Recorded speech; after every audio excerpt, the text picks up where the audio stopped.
You ever get one of those knocks at the door where, even before you open it, your stomach drops and you just know nothing good is waiting out there? Yeah, that was me. A random Tuesday morning in late September, standing barefoot in my kitchen, the air outside smelling like coffee and cut grass, thinking life was perfectly ordinary, until it wasn't. My name's Townsend, and what I'm about to tell you, well, let's just say, if you ever see a woman on your porch with a blazer too sharp for a neighborhood visit and a clipboard clutched like a weapon, you might want to let it go to voicemail. Let me back up a sec. My house, it's been in my family since 1978. I grew up here, left for a while, came back when my grandfather passed. Quiet neighborhood, just outside the city, where the loudest thing most mornings is the mail truck rattling by or the neighbor's Subaru with that loose muffler. I work from home as a photographer, so that morning I was editing wedding photos, sun streaming across the counter, feeling pretty content. Then I heard it, the crunch of heavy tires on gravel, a car engine idling outside, something way too polished and deliberate to be Amazon Prime. I peeked through the blinds and spotted a black sedan, engine running, windows tinted, the whole "we're not here to make friends" vibe. 3 people got out. The woman, mid-50s, blazer, heels, expensive perfume wafting all the way up the walkway, and behind her, 2 men in wrinkled suits who looked like they moonlighted at used car lots or maybe debt collection agencies. No smiles, no waves, just that tight, surgical walk up my driveway. I opened the door before they could knock. I guess I wanted the upper hand, even if it was only for a second. She smiled, if you could call it that. There was nothing warm about it. She introduced herself as Margot Hadley, president of the Oakage Community Association. Said it like I was supposed to drop everything and salute. I shook her hand, even though I really didn't want to. Mr. Townsend, you owe the association $4,200 in overdue fees, 18 months of unpaid dues, plus late penalties. Then she pulled out a full-color invoice, gold logo and all, and held it out like evidence. Now, I've seen scams before, but this was something else. The page looked real. The logo, the line items, monthly dues, late fees, administrative costs. For half a second, I started questioning myself. Was there some document I'd missed? Some paperwork buried in my grandfather's things? I tried to stay calm, kept my voice even. I'm not part of any HOA, I told her. This house has never had one. Margot's smile got tighter. One of the guys behind her crossed his arms. Your property is part of our district now, she said, real patronizing. The law changed. All homes in this area fall under our governance. I looked at her, then the paper, then back at her. None of it made sense. I'd gone through every record, every deed, every dusty box in the attic. No HOA, no covenants, nothing but what my family had always owned. I have the deed, I said. It doesn't mention an association. Margot just waved her hand. Old deeds don't supersede current regulations. If you'd like to dispute this, you're welcome to hire a lawyer. But I assure you, it'll cost more than just paying what you owe. Her perfume hit me then, too strong, almost chemical. Made my head hurt. I studied the invoice again. No office address. No phone number. Just a P.O. box and an email that ended in Gmail. This doesn't have your office listed, I pointed out. Margot didn't even flinch. We're in the process of relocating. You can send payment to the address on file. I handed the paper back. I'm not paying. I'm not part of your association. Her smile vanished. The air between us dropped a few degrees. She stepped closer, just enough that I could see the lines around her mouth, the way her jaw clenched. Mr. Townsend, if you don't pay within 10 days, we will place a lien on your property. That means you won't be able to sell, refinance, or borrow against your house until the debt is cleared. If you continue to refuse, we will pursue legal action. It's not a threat, Mr. Townsend. It's a promise. The 2 men behind her just stared at me, like I was already guilty of something. Margot turned on her heel and walked back to the car, heels snapping on the concrete. The men followed. The black sedan pulled away slow, no hurry at all, like they'd be back. I stood there on the porch for a full minute, my heart pounding, still clutching the invoice. I went back inside, leaned against the counter, read it again. $4,200. 18 months. Oakage Community Association. None of it added up. That damn chemical perfume seemed to linger in my nose. I opened my laptop, started searching, Oakage Community Association. Nothing. No website, No business listing, no county records. Tried every variation I could think of. Still nothing. That's when I remembered the security camera I'd installed last year after a string of package thefts. I pulled up the footage and watched the whole encounter play out on my phone. Margot's face, the clipboard, the black sedan, the license plate. I saved the file and backed it up to the cloud. Something told me I'd need it. I checked my mailbox. Plain white envelope. No return address. My name in black marker. Inside was a single sheet. They've done this to others. Don't trust them. I looked up and down the street. Nothing but parked cars, quiet houses, a lawn mower humming a couple blocks over. I folded the note and went back inside. 2 papers on my kitchen table now. A fake invoice and a warning from someone who'd already been burned. That's when my phone buzzed. Email from Margot Hadley. Subject line, final notice. I didn't open it. Not yet. I called the county recorder's office instead. Woman answered on the 3rd ring, and I explained the situation. She put me on hold, elevator music grinding in my ear for 4 minutes. When she came back, her voice was apologetic but firm. Sir, we have no record of an Oakage Community Association filing with the county. If they're claiming to govern properties in your area, they need to be registered with us. They're not. I thanked her and hung up. Sunlight poured through the window, but I knew then, this wasn't a mix-up. This wasn't a neighbor gone rogue or an old bit of paperwork that got shuffled wrong. This was deliberate. I had 10 days to figure out what the hell was really going on. The emails started the next morning. First one at 6:15, before I'd even finished my coffee. Subject, overdue payment reminder. Opened it. Same invoice, this time with a big red, urgent final notice banner. Message was brief, threatening, written in the same clipped tone Margot used on my porch. It ended with, failure to remit payment will result in immediate legal action and placement of lien on property. The email was CC'd to an address I didn't recognize, concern.neighbor23@gmail.com. I stared at that for a long time. Who was supposed to be this concerned neighbor? And why did they need to be included in Margot's little shakedown? By the end of the week, I'd received 7 more emails from Margot, all with the same threats, the same mysterious CC. Then the phone call started, first one at 11:30 at night, a number I didn't recognize. Let it go to voicemail. Margot's voice, smooth and cold, reminding me my payment was overdue, that legal documents were being prepared. She didn't say what kind of documents. She didn't have to. The calls kept coming, always late, always from different numbers. I stopped answering my phone after dark. I needed help. I spent 2 days researching property law, reading state statutes, trying to figure out how HOAs actually worked. Turns out, if an HOA isn't registered with the state, doesn't have articles of incorporation or bylaws on file, it doesn't exist. Not legally. That was a relief. At least I wasn't losing my mind. But it also made me angry. Who the hell did these people think they were? I found a lawyer named Quinn Merrick. Property disputes were her specialty. Office was a little building near the courthouse, 20 minutes away. I called, explained my situation, and she agreed to see me that afternoon. Quinn was younger than I expected, sharp-eyed, no nonsense, the kind of person who puts you at ease just by existing. I showed her everything. The invoice, the emails, the anonymous note. She read through it all, twice, then looked up with an expression somewhere between concern and disbelief. If they don't have registration paperwork, this isn't just a dispute, she said. This could be fraud. She leaned back, tapped her pen on the desk. They need to file with the state, have articles of incorporation, bylaws, a registered agent. If none of that exists, they have no legal standing to collect dues, let alone place a lien on your property. Relief and anger tangled up inside me. Relief that I wasn't crazy. Anger that someone tried to bully me into paying money I didn't know. So what do? I asked. Quinn didn't hesitate. We gather evidence. We document everything. And if they try to sue you, we fight back. 8 days in, Margot showed up again. This time she brought backup, 4 or 5 people, all wearing matching polo shirts with the Oakage logo stitched on the chest. They didn't come to my door. Instead, they fanned out across the neighborhood, handing out flyers, Margot pointing at my house, her face animated, lips tight with fake concern.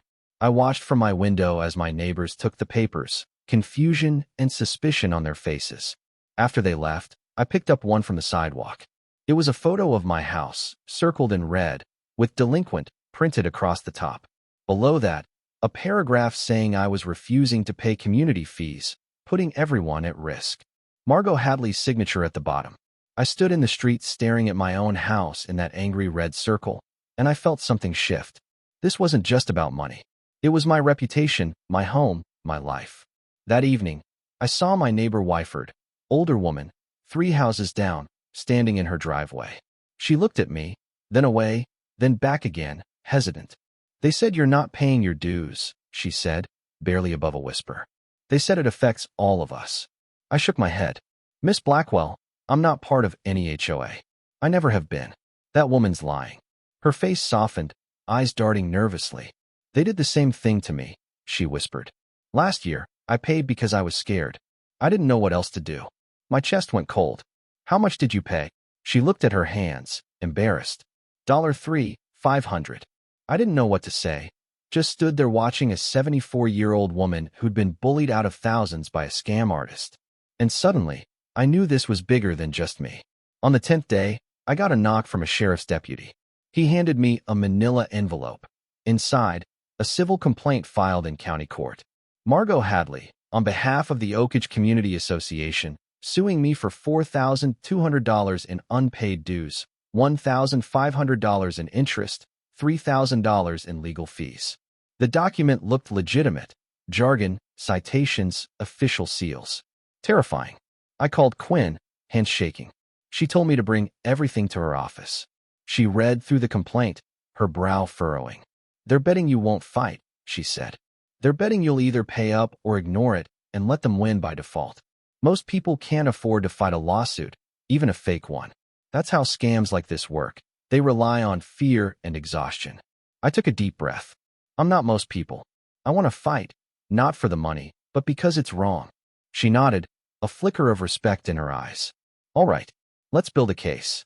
We spent the next 3 days gathering every scrap of evidence.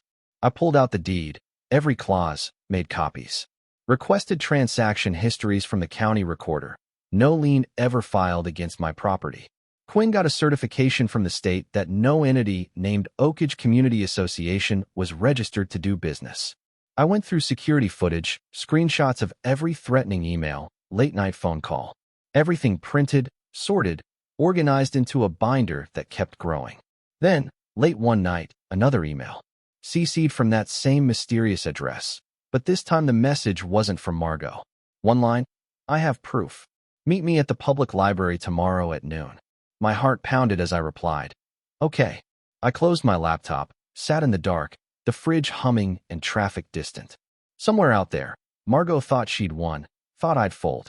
She had no idea.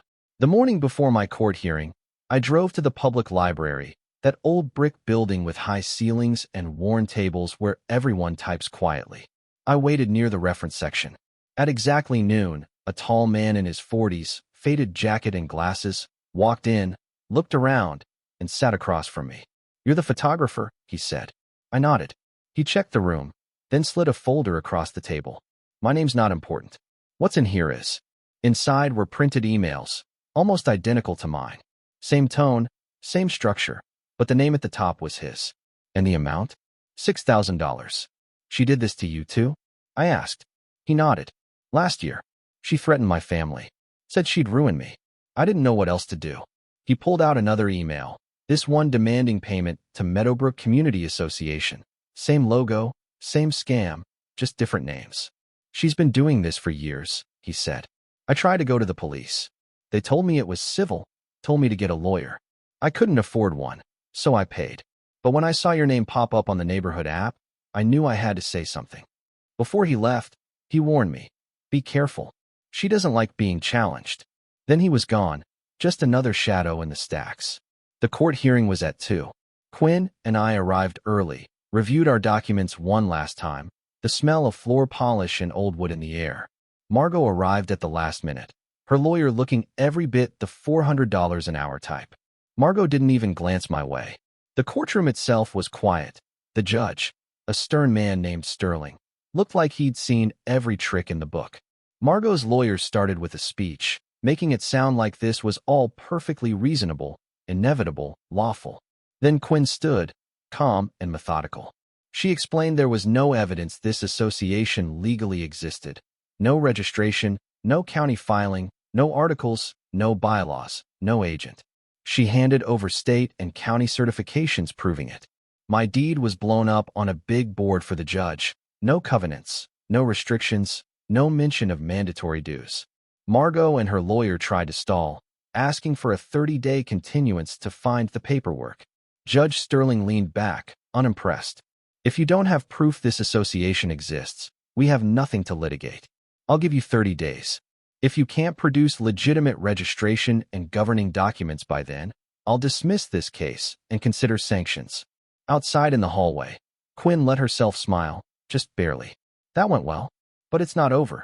They'll either come back with forgeries or disappear. I wasn't convinced it would be that easy. As we walked toward the exit, I spotted that same older woman, the neighbor who'd paid last year, watching us from behind a column. She didn't approach, just stared, her face a mix of fear and hope. That evening, my phone rang. Unknown number. Something told me to answer. The voice on the other end was distorted, digitized, like it was run through a filter. Stop, or your family will be in trouble. Click. I looked outside. There it was again, the black sedan, idling under a streetlight. I checked security footage. Same car, same spot, same quiet threat. I called the police, filed a report. The officer was polite but skeptical. Keep documenting everything, he said. Without evidence of a crime, there's not much we can do. After he left, I sat at my kitchen table, opened the neighborhood app, and posted a new thread. No names, no accusations, just what had happened. Within 2 hours, 23 comments. People saying they'd been contacted, threatened, some had paid, some were still being harassed. By morning, the thread had grown to 47 stories, most from victims. Some tried to defend Margot, respected member of the community. This is all slander, but most knew what had happened. One comment stood out, someone else who'd gotten a similar demand, but under a different name for different amounts. The pattern was the same. I screenshot every comment, made a list. Then one commenter tagged Margot directly, asking her to explain. She responded in minutes, sharp and defensive. This is defamation. I will take legal action. But the more she protested, the more people spoke up. It was like watching a dam break. That evening, my doorbell rang. I checked the camera. This time, it was a group of neighbors, 8 or 9, most I'd never really spoken to. The older woman from the courthouse was there. We saw your post. We need to talk. I invited them in, filled the living room with people, some exhausted, some angry. A plumber, 6 blocks away, paid $2,000 after Margot threatened to report him to code enforcement. A teacher had been billed $4,800, told her credit score would be destroyed. The older woman had paid $3,500 in cash and couldn't open her door for weeks afterward, too scared to face anyone. As they talked, I took notes, not just the amounts, but the tactics, the language, the dates.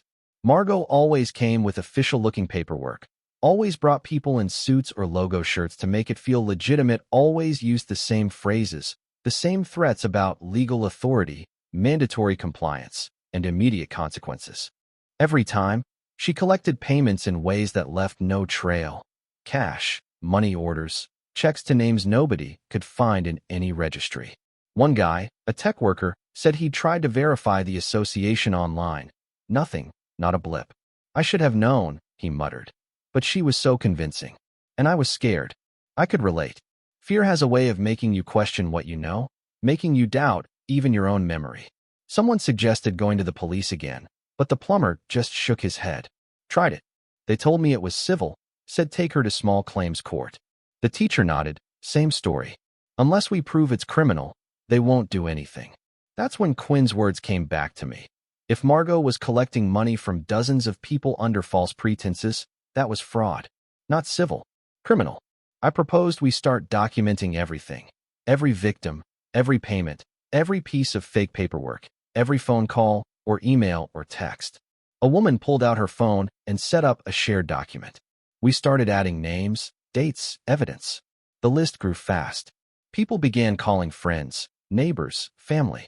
By the end of the week, we had 47 confirmed victims. 47. Over $186,000 taken. Some people had paid in full. Some were still making payments. handing over money every month, never knowing they'd been scammed. We gathered all the evidence, an 87-page file, complete with witness statements, screenshots, financial records, fake invoices, fake bylaws, email threads, a timeline stretching back years. Quinn reviewed everything, her face grim.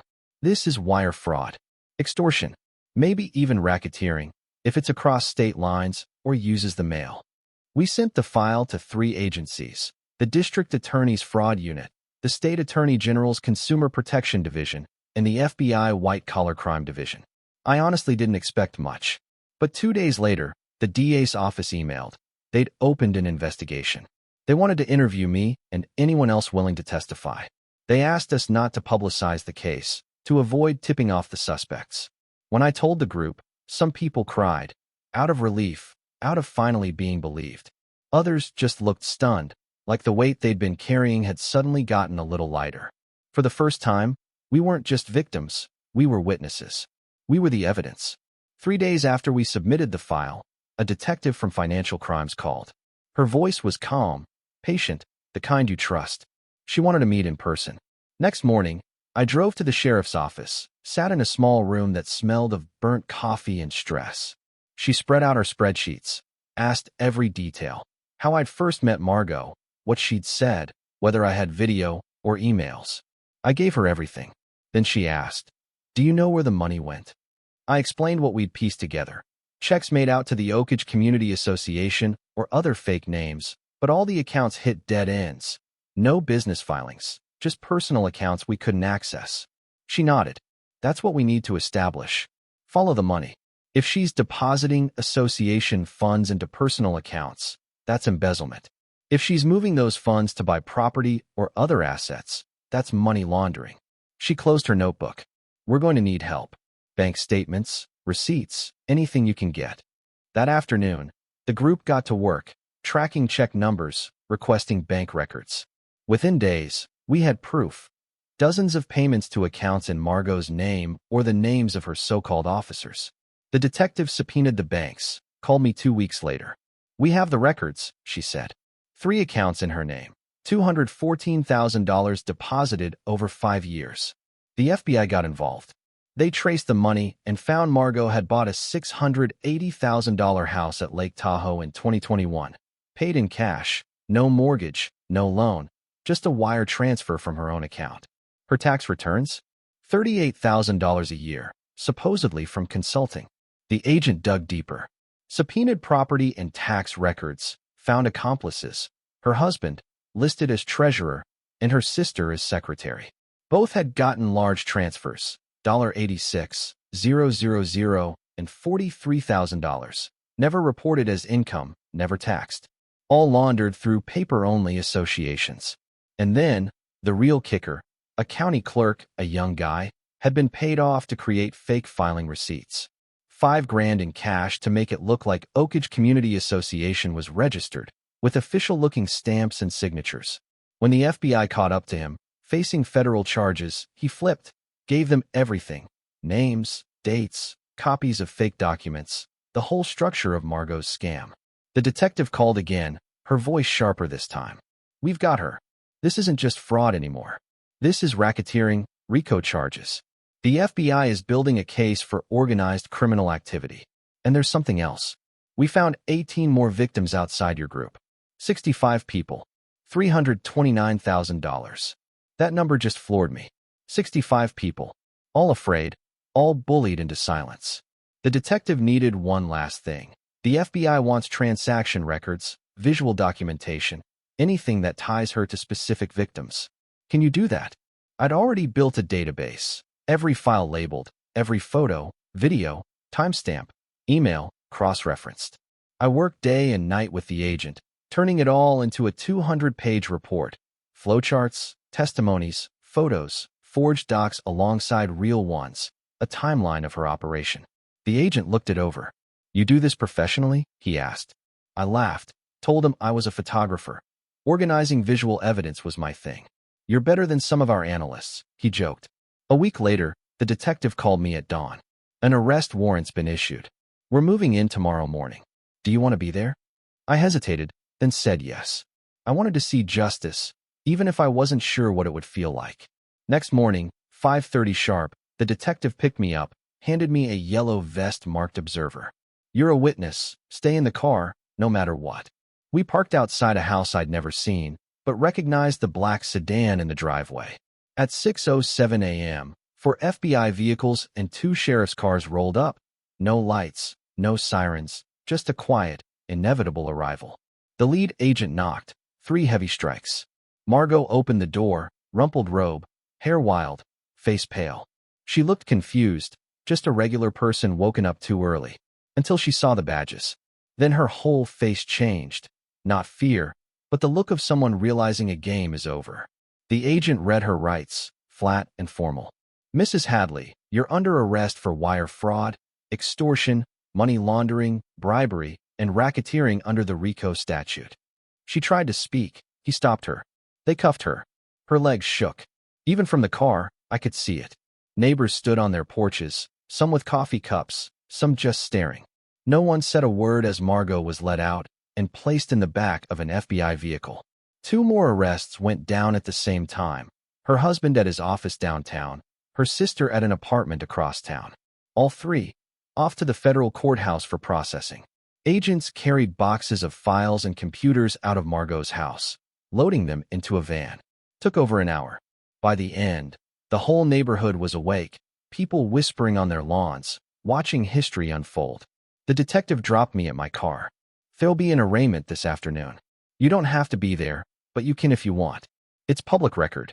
I went. Sat in the back, the older woman from my first group by my side, hands clasped tight. Margot was brought in, orange jumpsuit, hands cuffed, 2 marshals at her sides. Her lawyer, a different one, not as fancy. The prosecutor, a sharp-eyed woman with a stack of folders. Read the charges. 47 counts of fraud, 12 of extortion, 3 of money laundering, bribery, racketeering. Margot looked small, suddenly. The prosecutor spoke first. Your Honor, the defendant has a history of similar activity in Oregon. She poses a flight risk. The government requests no bail. The defense argued for leniency, for family ties, community roots. The prosecutor cut through with facts. $329,000 in stolen funds, unexplained property, dozens of victims, prior history. The judge didn't hesitate. Bail is denied. Defendant will remain in federal custody pending trial.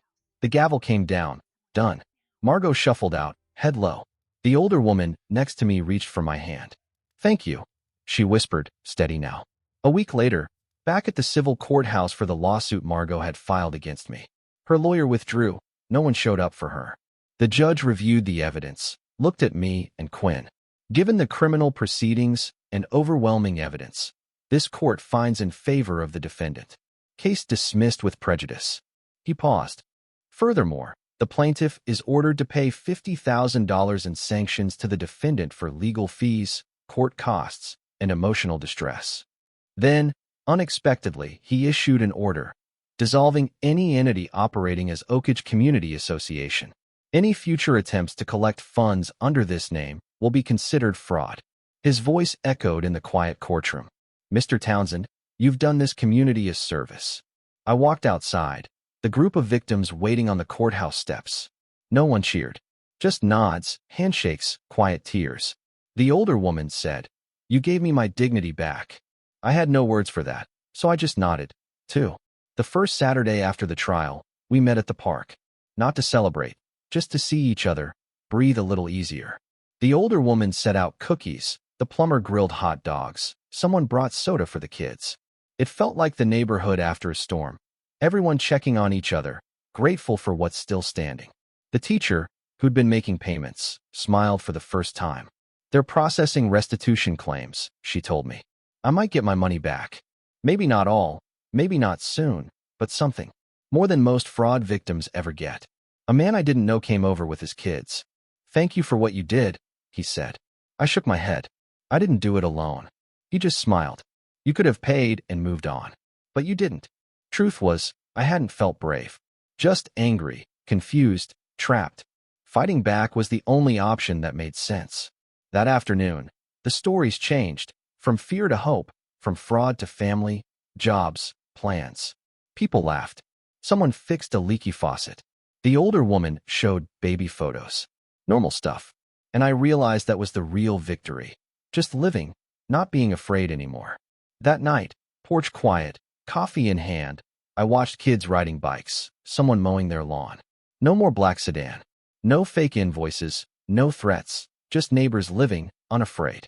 Margot was in federal detention 40 miles away, awaiting trial. Her husband and sister, same. The clerk who took bribes had pleaded guilty, looking at 18 months plus probation. A news article ran that week. Didn't name her, but said a local woman had orchestrated a multi-year scam targeting homeowners. 65 victims, $329,000. The FBI, federal charges, upcoming trial. My name wasn't mentioned. I was glad for that. I didn't want to be the face of any of this. I just wanted it to be done. A few days later, the prosecutor's office emailed. She'd taken a plea deal. 8 years in federal prison, 5 years probation, full restitution to victims.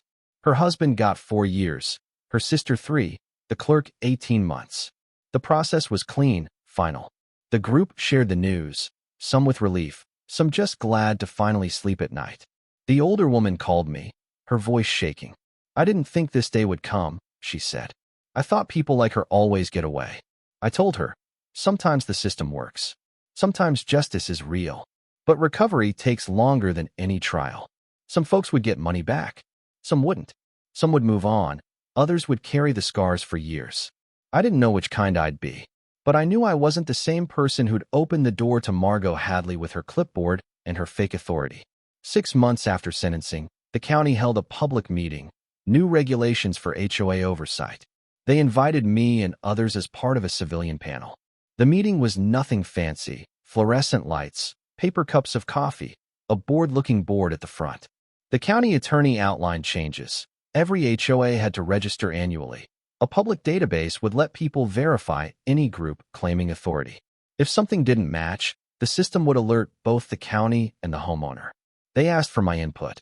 I stood up, hands shaky, and spoke about how the system needed to be simple, with automatic checks, easy searches. People shouldn't have to be detectives to protect themselves. The board listened, took notes, thanked me. A week later, they asked me to help design the interface. I worked with county IT, made the search bar dead simple. Type your address, see if there's an HOA, who runs it, how to contact them. If nothing comes up, a big notice says, no HOA registration found for this address. Report suspicious claims here. 3 months later, the system launched, and the county called it a model for other places to follow. Meanwhile, the neighborhood changed in quieter ways. The victim group grew into something more. We called ourselves Oak Ridge Neighbors, not an HOA, just a voluntary group. No dues, no officers, just folks looking out for each other. The older woman became our coordinator. She didn't want a title, didn't want payment. Said it gave her a sense of purpose again. I'd watch her laugh about backyard chicken debates, see her helping others. That was real community. No rules, no fear, just choice. One night, cleaning out old files, I found the original footage of Margot on my porch, striding up with her clipboard and her threat. I watched it, felt nothing but distance, like it happened to someone else. I didn't delete it. I saved it as a reminder. Justice only happens when people refuse to go away quietly, when someone asks questions and keeps records, when ordinary people decide enough is enough. The next Saturday morning, I stood on my porch, same spot where it all began. Quiet street. Kids on bikes, delivery truck rumbling by, voices from the park where neighbors were setting up for another weekend picnic. Someone called my name. I waved, said I'd be there in a minute. I looked out, no black sedans, no threats. Just the freedom to live in my own home, to exist without fear. That's what we fought for. Not revenge, not recognition, just this. Ordinary, unremarkable peace. I finished my coffee, set the cup down, and walked toward the park, sun warm on my shoulders, ready to join my neighbors. That's the story. And if you made it this far, maybe next time someone tries to bully you with a clipboard and a fake invoice, you'll remember, sometimes the system works, but only if we make it. You know, sitting here thinking about it all, what really gets me isn't just the money lost, or the hours spent in lawyers' offices, or even that first cold fear that grabbed me the moment Margot handed me that invoice. It's how easy it was for her to slip right into people's lives and start chipping away at their peace. One fake invoice, one threat, one knock at a time. That's what sticks with you, long after the courtroom is quiet, after the headlines are old news. But if I learned anything, it's that every scam, no matter how polished, leaves cracks, little moments where the mask slips. And it's in those moments, if you're lucky enough to notice them, that you can start to pull the whole thing apart. There were days after the trial where I'd replay those cracks in my mind, like a detective flipping through case files. The perfume that lingered too long. The way Margot's hand trembled, just a little, when she thought no one was looking. The tightness in her voice when the judge demanded real paperwork, and she had nothing but excuses. I kept seeing those little tells, the signs she wasn't as sure of herself as she wanted everyone to believe. And even after she was gone, locked away somewhere miles from here, waiting for whatever came next, I found myself scanning every piece of mail, double-checking every official letter, suspicious of every new name on a neighborhood flyer. It's like your mind builds a little firewall, one that never fully shuts off. I guess that's the price you pay for standing up and saying, no, not this time. Not me. I still had that original warning note, crumpled now, ink fading, but I kept it tucked in a drawer by the door. They've done this to others. Don't trust them. Some days, I'd pull it out and just stare, wondering who wrote it. Someone who'd already paid, or someone who got away just in time. Maybe they were the real start of all this. The person who pushed the first domino my way. Never did find out. Funny how the smallest, quietest acts, one scrap of paper slipped into a mailbox, can spark a chain of events that change everything. The Oak Ridge Neighbors group kept meeting, month after month. Nobody missed an invitation, not after what we'd all been through together. Sometimes the meetings were full of laughter and stories. Sometimes they were quieter, folks just happy to be in the same room. No agenda, no drama, just sharing coffee and company. The older woman, our unofficial heart of the group, always made sure everyone was included, even the shyest neighbor or the newest family on the block. We started pitching in for people who needed help, fixing a leaky roof for one family, mowing the lawn for another when her husband got sick. We sent care packages to the teacher when her sister had a baby, took turns watching the plumber's dogs when he traveled for work. It's funny, after all the scheming Margot tried to sell us on, what really brought the community together was her absence. When fear left the neighborhood, something better moved in to fill the gap. A couple of months after the sentencing, I got an email from Quinn. She'd been following up on the restitution process. She said the DA's office was doing its best, but there were still questions about how much each person might actually get back. It might be a long road, she wrote, but the important thing is you all stood up and made it happen. She attached a scanned copy of the judge's final order, complete with that line. Let the record show that no such organization has ever been legally established in this county. I printed it, framed it, and hung it right above my desk. Not out of pride, but as a reminder. Proof that, just once, the little guys got to write the ending. Restitution payments started trickling in. Some folks got checks big enough to pay off old debts. Others got just a fraction of what they'd lost. But everyone said the same thing. The money wasn't what really mattered. It was being heard. It was knowing that, next time, maybe it wouldn't take 65 victims before someone stepped in. There was one night, just a normal Thursday, nothing special, when I found myself awake at 2 a.m., scrolling through old photos on my phone. I came across one I'd taken without even thinking about it. My porch, the morning after Margot's first visit. There was my coffee cup, a slant of sunlight, and the invoice, half crumpled, lying in the grass. I stared at that picture for a long time, trying to remember what it felt like to be so unsure, so unprepared. I couldn't really get back to that feeling, no matter how hard I tried. Life moves on, and what once seemed impossible starts to fade around the edges, softened by everything that comes after. Even now, every so often, someone will knock on my door. Maybe a Girl Scout selling cookies, maybe a neighbor's kid looking for his lost soccer ball. And for just a split second, my chest tightens. Then I open the door, and I remember, the bad times don't last forever. But the strength you find in facing them, that's yours to keep. At our last neighborhood potluck, I brought the old security camera footage, just a short clip, nothing fancy. I showed it on my laptop, surrounded by people who'd lived it too. We laughed, seeing Margot's stiff posture, the ridiculous confidence. You know what's wild? The plumber said, shaking his head. I used to think people like her always get away with it. The teacher chimed in. Yeah, that's what she counted on.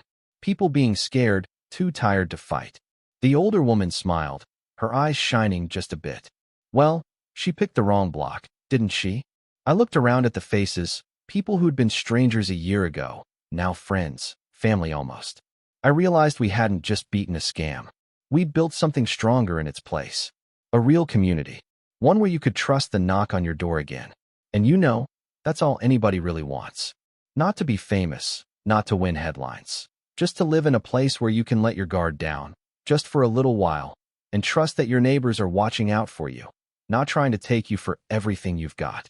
So if you're listening to this, and you're staring at an invoice that doesn't look right, or you've got a neighbor making threats that don't add up, don't go quiet. Don't let fear win. There's more of us than there are of them. And sometimes, when you least expect it, your own story can be the one that breaks the whole scheme wide open. Because you know what? Sometimes justice isn't loud. It's a quiet coffee on your porch, a knock you're no longer afraid to answer, a room full of people who found each other in the aftermath and decided, hey, maybe this neighborhood is worth fighting for after all. Yeah, that happened. And I wouldn't change a thing. Life has a funny way of sneaking back to normal, even after you've lived through something wild. A few weeks after that last neighborhood potluck, I caught myself walking to the corner store, hands in my pockets, whistling, just, being ordinary again. That's what nobody tells you. When a storm passes, the sun doesn't come out all at once. You get these small, careful moments of peace, and before you know it, you realize you're not looking over your shoulder anymore. People in the neighborhood started to relax, too. The older woman started gardening out front again, waving to folks instead of hurrying inside. The plumber, who used to keep to himself, started helping neighbors with small repairs, sometimes refusing to take a penny. The teacher organized a community yard sale for the local school, and half the block turned out just to help her sort boxes or haul tables. I watched all of it, half in awe, half just grateful to see the neighborhood finally living again, not hiding. Sometimes, new faces would move in. Families who hadn't heard the story, hadn't seen the worst of it. They'd hear little pieces in passing, maybe at the mailbox or while shoveling snow. Wasn't there some kind of scam here? They'd ask.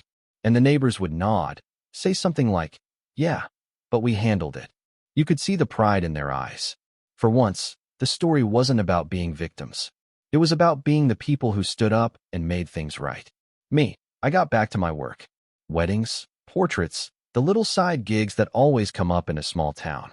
Some days, I'd look through my old files, photos from before it all started, sunsets over the neighborhood, a dog chasing after a ball, kids playing hopscotch on the sidewalk. It all seemed so distant, like a different world. But it was still here, under the same sky. That was enough. Every now and then, someone from outside would reach out. Folks who'd read about our story, seen the headlines, heard the whispers. They wanted to know how we did it, how we fought back, how we kept going. I always told them the truth. I didn't do it alone. None of us did. It took every single person who was willing to speak up, to share what happened, to believe that maybe, just maybe, things could change. Sometimes, they'd ask if I regretted any of it. Would I go through all that stress again, the fear, the sleepless nights? I used to hesitate. But now, I can say it without blinking. Yeah, I'd do it again. Because at the end of the day, what's the point of owning a home, living in a neighborhood, if you're too scared to open your own door? If you can't look your neighbors in the eye? If you're always wondering what's coming next? We started a little tradition. Every spring, when the weather turned warm and the cherry trees started to bloom, we'd hold a freedom picnic at the park. No speeches, no announcements, just food and music and kids running wild. People would show up with homemade casseroles, coolers full of soda, homemade lemonade. Someone always brought a grill, someone else a guitar. The older woman, she'd bake a cake, 3 layers, frosted by hand, always decorated with little sugar flowers. And every year, there'd be a moment where the group would grow quiet. Someone would look around and say, "Remember that year?" And we'd nod, the memory heavy but sweet. Because we made it out together. That's what stuck. Not every scar fades.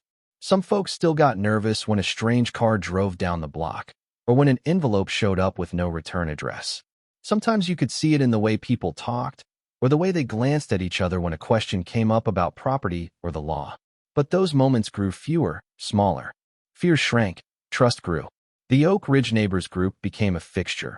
Monthly meetings, seasonal events, an email list that got longer every year.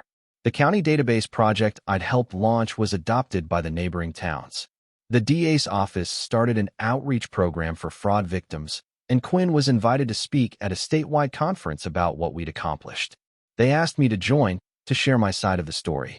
I agreed, even though public speaking never was my thing. I stood at a podium, hands sweating, heart thumping, looking out over a crowd of strangers. But when I started talking, all I could see was my own block, my own neighbors, those faces I'd come to know so well. I told them what I wish someone had told us. It only takes one person willing to ask questions. One person brave enough to say, "I'm not sure this is right." After that, you'd be surprised how many people are just waiting for permission to speak up, too. There were questions, afterwards, lots of them. People wanted details, strategies, the play-by-play. But the real answer was simpler. Show up, pay attention, and keep asking until you get the truth. Sometimes, that's enough to change everything. When I got back from that conference, there was a letter waiting for me. No name, just a county return address. Inside was a note, handwritten, "Thank you. You made it easier for the next person." That meant more than any speech, any award, any official recognition. Because that's what we really did. We made it easier for the next person to say no. And for me, I kept living, kept working, kept showing up for the block parties, the potlucks, the slow, ordinary days. Every once in a while, someone would mention Margot's name, and we'd all shake our heads, a mixture of disbelief and relief. Sometimes, I'd see the black sedan in a movie or on TV, and my heart would skip, but only for a second. Then I'd remember where I was, who I was with, and the fear would pass. Maybe that's the best you can hope for. Not forgetting, not erasing the past, but learning to live with it, turning the worst year of your life into the reason someone else gets a better one. I sat on my porch one last time that spring, sun on my face, the smell of lilacs in the air, and thought about all the ways life had changed. How a stranger's threat became the start of something good. How one neighbor's warning note turned into a movement. How a fake invoice ended with real justice. And I smiled, quiet, content, just another neighbor enjoying a peaceful afternoon, finally free to let the world in again. If you ever wonder if you can make a difference, remember this. Sometimes, all it takes is opening the door. And sometimes, when you do, everything changes. Funny thing is, you start thinking you know your own story inside and out. Every beat, every twist, every low point and breakthrough. But time has a way of adding new chapters, ones you never expected, quietly tacking them onto the end of the tale after you thought the final curtain had dropped. Take the Oak Ridge Neighbors, for example. The year after everything went down, the group didn't just hold together, it grew. Folks from other parts of town started dropping by the monthly meetings, curious at first, then asking if we minded if they brought a friend, or a cousin from across the city, or an old classmate who'd just moved back home. Before we knew it, we were ordering folding chairs and borrowing extra crockpots for every potluck. We kept the old rules, no dues, no officers, just a volunteer reminder team who'd send out emails and coordinate carpooling when someone needed a ride. Once, the tech guy who'd first built our spreadsheet joked that we had more transparency and trust than half the official city committees put together. He wasn't wrong.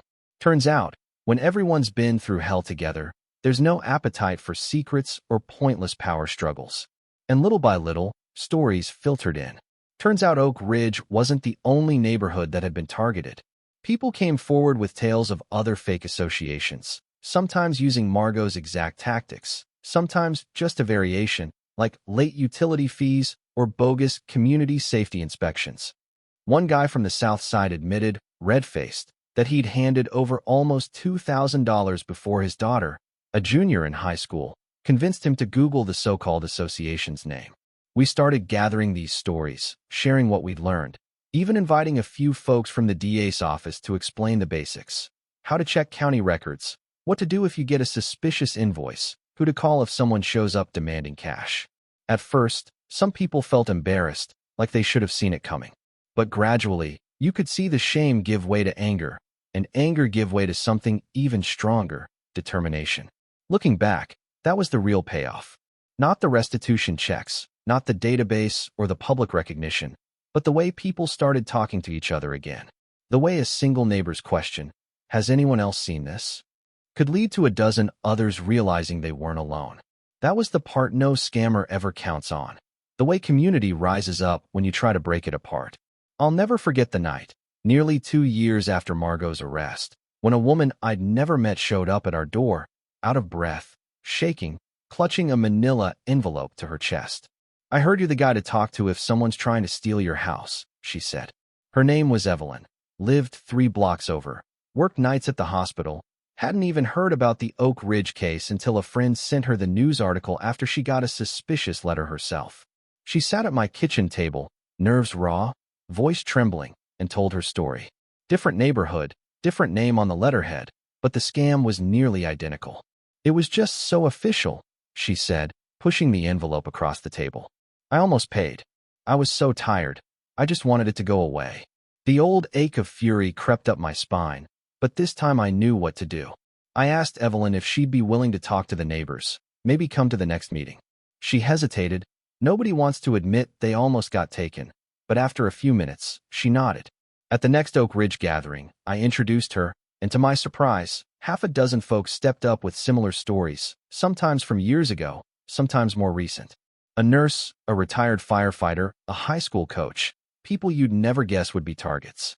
They shared paperwork, compared signatures and threats, laughed over the similarities. It was like watching a support group and a strategy session roll into one. The new folks brought fresh ideas, too.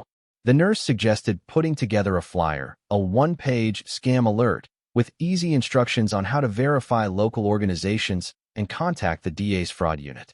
The coach offered to visit the local high school, talk to students about how to spot scams and protect their families. Within a month, our little group had helped 3 different neighborhoods shut down scam attempts before they could gain traction. The DA's office took notice. So did the city council, who finally put some real teeth into their anti-fraud ordinances, even setting up a hotline for reporting suspicious HOA activity. Quinn, our lawyer-turned-legend, ended up speaking on a panel in the state capitol about grassroots organizing against fraud. She never lost her dry sense of humor, either. "Turns out," she said once, raising an eyebrow at me over a plate of potluck deviled eggs, "all it takes to change local government is a spreadsheet, a really stubborn photographer, and about 50 neighbors who refuse to back down." There were, of course, setbacks. The first time one of the old victims got a call from an unknown number, they panicked. Old memories never really fade. A few folks, unable to trust again, moved away, hoping for a quieter start somewhere else. But for most, those wounds healed, or at least turned into something like wisdom. One spring evening, I found myself sitting on my porch steps with Evelyn, watching her son race his bike up and down the block. She was quieter now, calmer. "You ever think it'll happen again?" she asked. I shrugged. "Maybe. Scammers never really quit. But next time, the neighborhood won't be starting from zero." She smiled, the tired kind that comes from surviving and moving forward. Guess that's all any of us can hope for. We watched as her son wiped out on the corner. No harm done, just a skinned knee and a burst of laughter. She called to him, and he waved, already planning his next lap.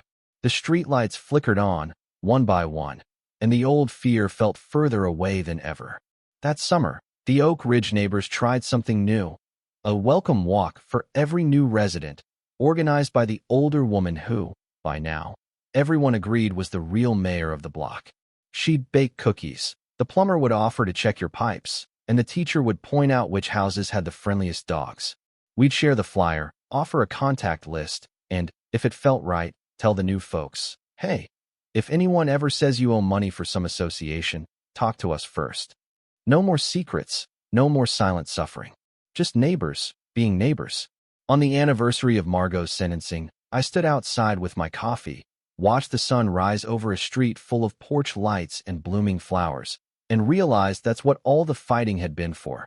Not the money, not the headlines, but the freedom to let your guard down, even for a little while, in the place you call home.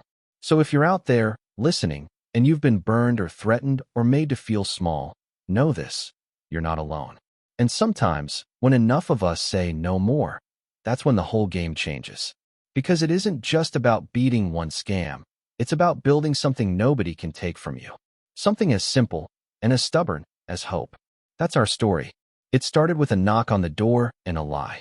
It ended with a neighborhood finding its voice, and with a community stronger than any scam could ever be. And if you ever find yourself on the wrong end of a clipboard and a threat, remember us. Remember you've got more allies than you think. And sometimes, that's all it takes to turn the tide. Thanks for sticking around for the whole journey. You know, sometimes I wonder what my grandfather would think if he could see all this. The potlucks, the flyers taped to light poles, neighbors arguing good-naturedly over whose turn it is to mow the park. He was the kind of man who thought a handshake meant something, who never locked his doors, who believed people would mostly do right by each other if you gave them half a chance. For a long time, after everything that happened, I felt like I'd let him down. Like letting a scammer get this far was proof the world he believed in was gone for good. But these days, when I see the old faces smiling at new ones, when I hear kids laughing out in the street and nobody worries about who's watching, I figure maybe he was right in the end. Maybe all it takes is a little sunlight after a long storm for things to grow back, stronger than before. That feeling showed up in all sorts of little moments, like the time the teacher's car broke down, and, within half an hour, 3 different neighbors had showed up with jumper cables and a ride to work. Or when the older woman's grandkids came to visit, and the whole block came together to build them a makeshift lemonade stand, complete with hand-painted signs and a line of thirsty customers that stretched down the sidewalk. There was a day when the plumber threw out his back, and suddenly casseroles, frozen dinners, and homemade soup just started appearing on his porch. No note, no need to ask. And sure, every so often, a stranger would drive slow down our street, and someone would get that look in their eye, just for a second, waiting to see if the past was circling back around. But the difference now? People didn't hide. They stepped outside, said hello, asked if the driver needed directions. If someone tried anything, they wouldn't find a scared neighborhood anymore. They'd find a united one. I started getting invited to other neighborhoods, sometimes even out of town, just to tell our story. Sometimes it was a handful of folks sitting in a church basement, sometimes a packed community center. I always started the same way, just laid out what happened. No sugarcoating, no drama. Showed the old invoice, the screenshots, the letter from the anonymous neighbor. Then I'd talk about the night everyone squeezed into my living room, the spreadsheets, the courthouse, the moment we all realized nobody was coming to save us but us. People always had the same reaction, shock at first, then a kind of recognition, like maybe they'd always wondered if something like that could happen to them, too. And then, inevitably, the questions would come. What's the first step? How do you get people talking? What do you do when the police don't listen?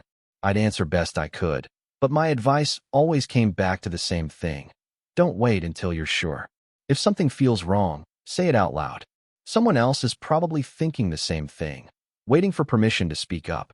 One time, at a community Q&A, a man in the back, must have been late 70s, stood up, voice shaking, and said he'd gotten a letter just like ours. He'd been too embarrassed to tell his family, paid the money just to keep the peace. The look on his face, the relief when people came up after and offered their own stories. It was like seeing someone set down a burden they'd carried too long. That moment, more than anything else, showed me why telling the story matters. Our little database idea caught on, too. The county expanded it, brought in other agencies, and suddenly there was a whole network of towns cross-checking HOAs, business licenses, suspicious filings. The local paper ran a story about how Oak Ridge had gone from a scam victim to a model for grassroots reform. Quinn got invited to Washington to talk to a congressional committee. You realize you're officially a national expert now? I teased her one night at our regular meeting. She just laughed, shook her head. All I wanted was to help one client keep his house. Guess we're both in deeper than we planned. If you'd told me, back when I was standing on my porch clutching that first fake invoice, that I'd be sitting here years later, helping towns on the other side of the state beat back their own versions of Margot, I'd have laughed you right off my property. But sometimes, life gives you a bigger stage than you wanted, and all you can do is use it well. Every year, on the anniversary of that final court hearing, the neighborhood does something a little different. Some years it's a block-wide barbecue, other times a cleanup day. Once we even held a fundraiser for a local family whose house burned down. No one ever brings up the scam, not directly. But you can feel it, humming in the background, gratitude for what we have, and a kind of quiet promise to each other. Not again. Never again. That promise rippled out, too. The local high school started a community watch elective, teaching teens how to spot scams, help elderly neighbors, organize block events. Kids learned to trust their instincts, not to be afraid to speak up. A couple of the teens even won state awards for their anti-fraud PSA videos. Don't get clipped by a clipboard was my favorite. And as for me, I keep taking pictures, families, events, sunsets over the same streets I once thought I might lose. Every so often, a new neighbor asks about the old days, and I tell them the story.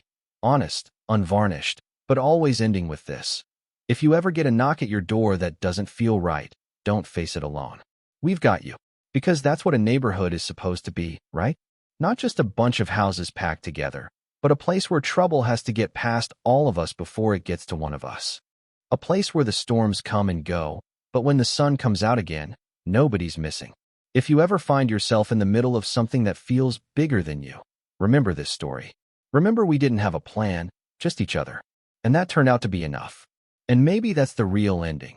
Not the court orders or the press releases, but the way people keep showing up, keep sharing meals and troubles and hopes, keep watching out for each other year after year. That's what lasts. That's the part that can't be faked or stolen or knocked down by a woman with a clipboard and a plan. So here's to all the little victories, shared casseroles, late-night laughter, porch lights left on for each other. Here's to asking questions, trusting your gut, and never letting fear have the last word. And here's to you, whoever you are, wherever you live. May you find the kind of community that stands together when it matters most. That's the real story.